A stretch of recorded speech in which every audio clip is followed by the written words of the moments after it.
We remember history, right? One of the biggest problems of the Germans during the Second World War was the failures in the fuel supply of the tanks that entered the Russian territory. Coincidentally, there is a war in the same region today, and it seems that the fuel problems of war vehicles will arise again. But this time it is the Russians who will face this problem. What do you do when you have to fight against opponents outnumbered and potentially stronger than you? We will be waiting for your answers in the comments. If this war is inevitable, we focus on the opponent's weaknesses or try to weaken them. This is called irregular warfare in the War Dictionary. The tactics used by the Russians against the Germans in the Second World War are similar to those used by Ukraine against Russia today. It seems that Russia does not learn much from its own history. In the past week, sabotage by Ukrainian forces against Russian oil facilities, ports and military air bases has been increasing. Unmanned aerial vehicles are generally used in these sabotages. Last night, Russia was shaken by explosions at an oil depot in the harbor region in the southwest of Krasnodar. A drone was detected in the Rosneft oil depot in Tapsa. The exact number of drones identified as belonging to Ukraine was not disclosed in the attacks. The infrastructure of an oil filling facility belonging to the Rosneft company was hit as a result of the unmanned aerial vehicle hitting the facility. A fire broke out in an area of 200 meters squared. According to an anonymous source from the Telegram channel, there were 2 drones in the area. They were allegedly filled with explosives and exploded 100 meters from the oil tank, damaging the boiler room. The oil depot where the fire broke out is located next to the oil refinery, which is part of Rosneft. According to the reports of the Ministry of Emergencies and officials, the fire, which broke out at around 2 a.m. Moscow time, was extinguished within an hour. There was no oil spill. Judging by the photos from the region, the destruction is quite large. While the type and model of unmanned aerial vehicles used in the attack were not specified, it was learned that pods of unmanned aerial vehicles designed to carry large amounts of plastic explosives were found on the territory of Belgorod. In addition, hours before the attack on the tube support, the Russian military air base in Krasnodar, Yeysk region was also subjected to an air attack. After the attack, the Russian military air base was completely evacuated. Yeysk was 460 kilometers from Kherson and 160 kilometers from the Donetsk region. Tapsa was at least 580 kilometers from the front lines. Both Russian military installations are outside the missile range of the Ukrainian armed forces. So how did the Ukrainian forces reach these regions? In both attacks, it was claimed that Ukrainian Tu-141 jet-powered drones carried out the attack. On the other hand, drone attacks continued to hit Russian military facilities as a result of the drone attacks on the Russian military base located on the eastern front line. It was seen that dense smoke rose from the region. The UK Defense Ministry announced that Ukrainian forces had hit 2 fuel depots in Mariupol, a former steel depot used by the Russians as a military base, and a weapons depot at an airport with drones. Russian authorities have not yet made a statement on the loss of life. However, the fact that the Ukrainian army was able to reach this intelligence and carry out point-and-shoot operations created a great atmosphere of panic. Mariupol had suffered great damage in the war. However, it's of vital importance for the Russians, as it is still one of the largest cities in the hands of Russia and is on the supply routes of the Russian army. These attacks increase the pressure against the Putin regime by creating panic in Russian society and revealing defense gaps. After these developments, Russia banned flights over St. Petersburg and took extensive security measures. The Russian Ministry of Defense announced that the St. Petersburg airspace was temporarily closed for training, and the air defense forces were involved in training to solve the problems of intercepting and identifying the conditional target of foreign UAVs. Russian authorities have confirmed that a Ukrainian drone crashed in the town within the borders of the Republic of Adygea. In addition, the Russian Ministry of Defense stated that the anti-drone jamming systems helped fend off the attack at Tapsa, which caused the drone to deviate from its course and miss its intended target, causing another Ukrainian drone to crash into a field in Adygea. It was announced that another Ukrainian drone crashed near the gas compressor company of Gazprom in Moscow because it ran out of fuel. Russian officials confirmed the detection of Ukrainian drones in various central and southern provinces. Although this news is a warning to the Russian troops, it also causes great panic among the Russian people. Russian citizens are worried about Ukrainian drones laden with explosives hovering in their air, and their confidence in their own government is increasingly shaken. Russian authorities announced that the seized Ukrainian unmanned aerial vehicles are of the UJ-22 brand. Can it be interpreted as an effort to serve the pro-war citizens and states of the world in a more acceptable way in case of a possible defeat and withdrawal?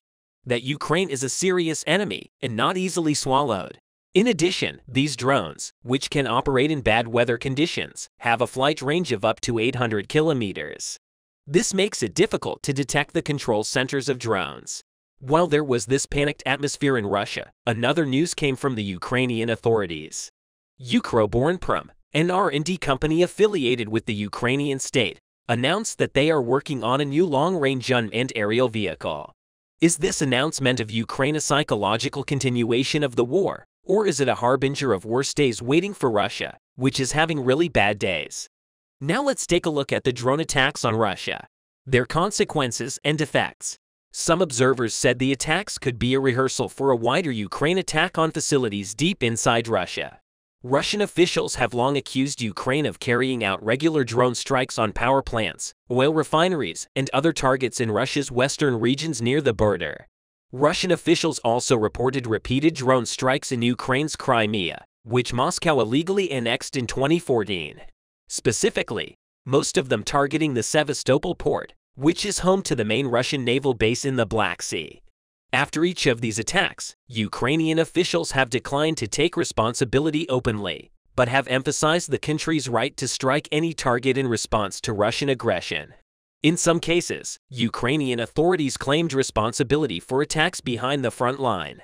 This is what happened when Ukraine's top military official gave his order weeks after the attacks on air bases in Crimea took place in August. At the same time, these attacks once again signaled Russia's vulnerabilities and obvious breaches in the country's air defense. Some Russian commentators have described the drone strikes as part of Ukraine's efforts to escalate tensions in Russia and mobilize the Ukrainian people amid a fierce battle for control of the country's eastern industrial hub known as the Donbass, where Russian forces have besieged the Ukrainian stronghold of Bakhmut. But some war bloggers have warned that the attacks could be part of an effort to examine Russia's defenses and identify weak spots ahead of a larger drone strike that could be launched to support Ukraine's future counterattack. In an obvious reflection of official concerns about the growing threat of Ukrainian drone strikes, the Russian military has recently deployed air defense systems in various spots of Moscow. This indicates the roof of the Ministry of Defense main building overlooking Gorky Park, feeling the fear of Ukrainian drones.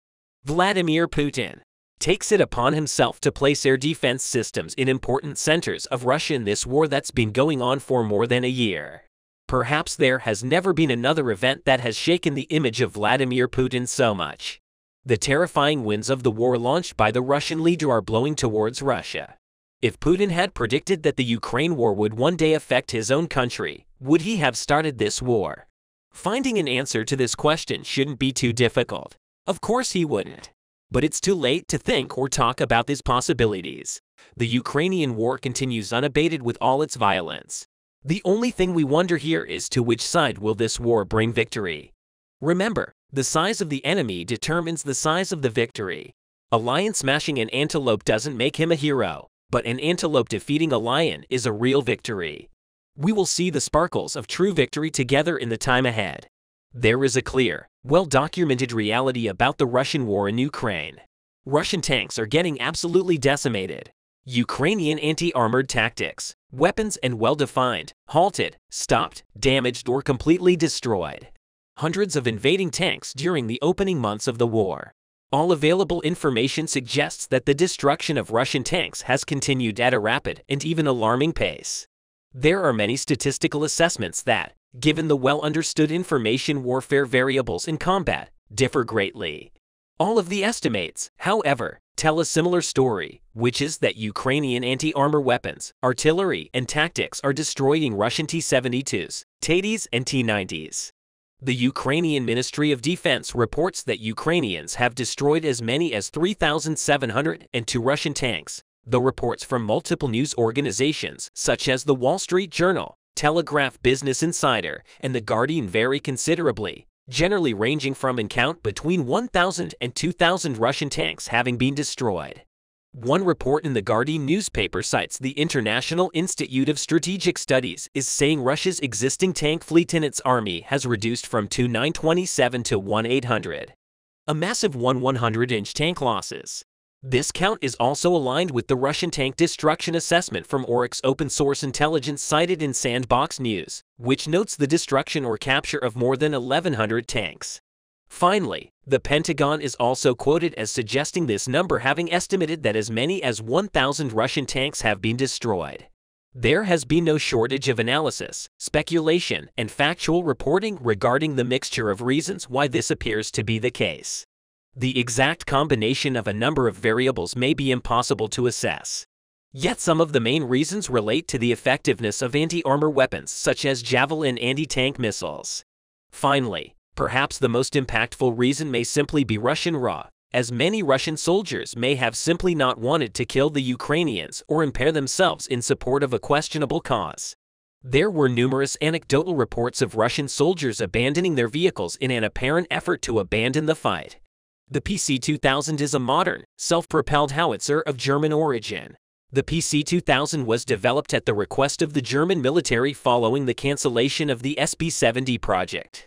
PC-2000 stands for Panzerhaubitze 2000 or Self-Propelled Gun 2000 in English. The layout of the PCH-2000 is conventional. The engine is mounted at the front with the turret and ammunition in the rear. The driver is seated in the hull on the right of the engine. The rest of the crew is seated in the fighting compartment. The chassis is based on many proven components of the Leopard. One main battle tank.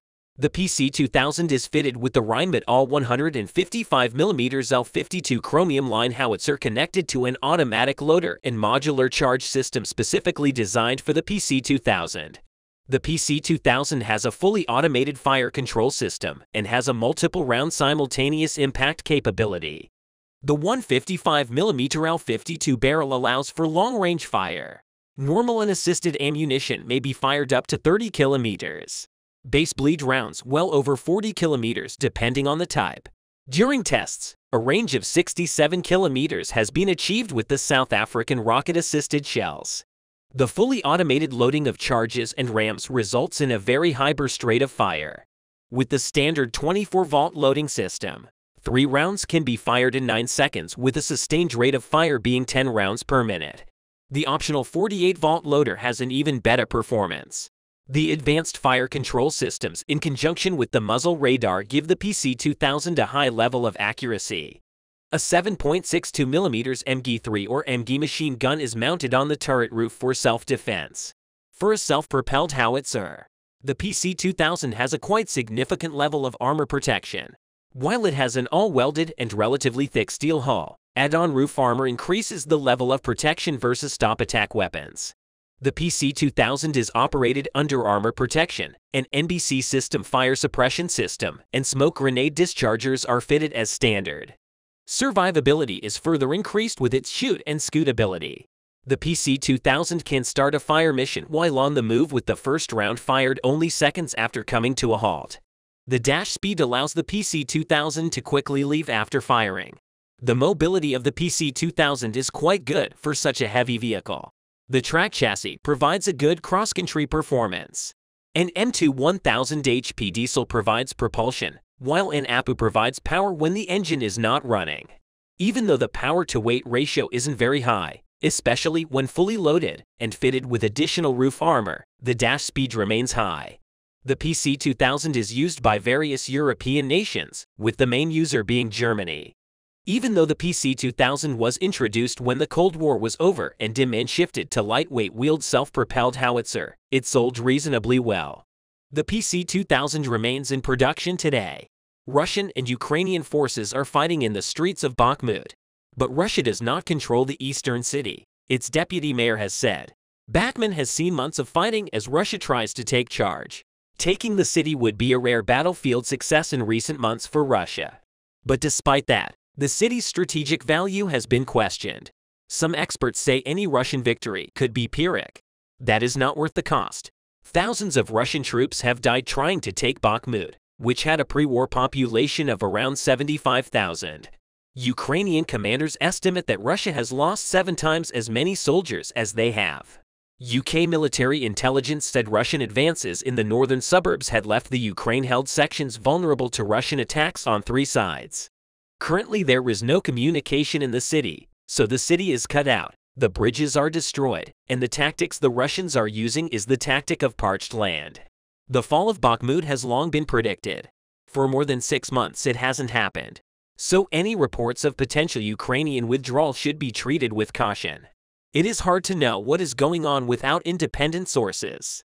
Both sides have a greater incentive to confuse their enemy than provide accurate information. But it may be that Ukrainian commanders are beginning to calculate that the cost of defending Bakhmut in terms of blood and treasure is not too great, despite the grievous losses being inflicted on Russian troops, and if so, then they might want what Western analysts call a controlled fighting withdrawal to protect the remaining Ukrainian forces so they can be redeployed. But any withdrawal may be hard-fought and could take some time. I believe we shouldn't give any inch of our land to the enemy, Mr. Marchenko said. We should protect our land. We should protect our people, and we should protect the businesses that are on this land. The city was almost destroyed with bridges ruined and communication cut off, Mr. Marchenko added. They wanted to destroy Bakhmut. They wanted to destroy the city like they did with Mariupol and Popasna, he said, referring to 2 cities in the east of Ukraine now under Russian control. The Ukrainians, especially these days, have brought the war to such a stage that they are getting closer to victory every day. Zelensky's heroic army, which succeeded in taking control of all front lines to a large extent, carried out an astonishing operation in the past days. This time, the White Wolves, the most elite special forces of the Ukrainian Security Service, SBU, took the stage. Let's witness the stunning operation carried out by the White Wolves without wasting any time. A video footage released by the Ukrainian Security Service SBU showed that the White Wolf special team blew up a total of 10 Russian tanks in just one night. Yes, you heard right. The special unit of Ukraine has achieved an unbelievable success in the shared images. You can see how the White Wolves act in a coordinated manner and quickly destroy the Russian tanks in turn. Video footage of the offensive operation broke viewership records because there were a lot of details about the attack carried out by the special forces in the images. Moments such as locking the target site for the destruction of Russian tanks and then destroying the tanks by firing were worth seeing. Of course, there was a reason why the Russians suffered so much in one night. According to the images, the Russian tanks were very close to each other before the attack operation, which was carried out by the White Wolf special team. And thanks to this, each shot of the Ukrainian special team increased the probability of hitting Russian targets and the ability to further strengthen the impact of the attack. After this striking operation, the SBU also reported that an armored personnel carrier was hit in airstrikes in the direction of Russian-occupied Donetsk. However, the video of this attack was not independently verified, and the exact location of the alleged attack was not specified. Another video was shared on social media in which Ukrainian forces claimed that they shot down one of Russia's T-90 tanks, which is considered to be among the most advanced equipment of the Russians. In this short video clip shared on social media, at least 3 Ukrainian soldiers were seen standing around an abandoned Russian -90-meter tank. The clip was shared on Twitter by an account following the war in Ukraine, and the author of the post claimed that the footage showed Ukrainian soldiers capturing a destroyed Russian tank in Kremenna. But the clip may show something different.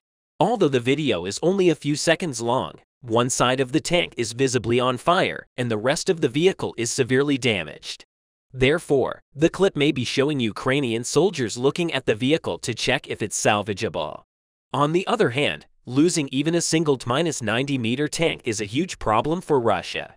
The country's 2 functioning tank factories, Uralvagonzavod and Omsktransmash, have been working for a long time to produce 20 new -90-meter NT-72B3 tanks per month. The 2 factories are replacing up to 50 tanks per month, meaning Russian forces have access to less than 100 tanks per month, many of whom cannot withstand the shelling of Western anti-tank guns used by the Ukrainian side. Russia's insufficient tank production capacity also means that the 2 factories have had to devote valuable time and resources to refurbishing and upgrading the old T-72 tanks that have been in storage for decades. That's why Russian forces are digging deep into their old stockpiles.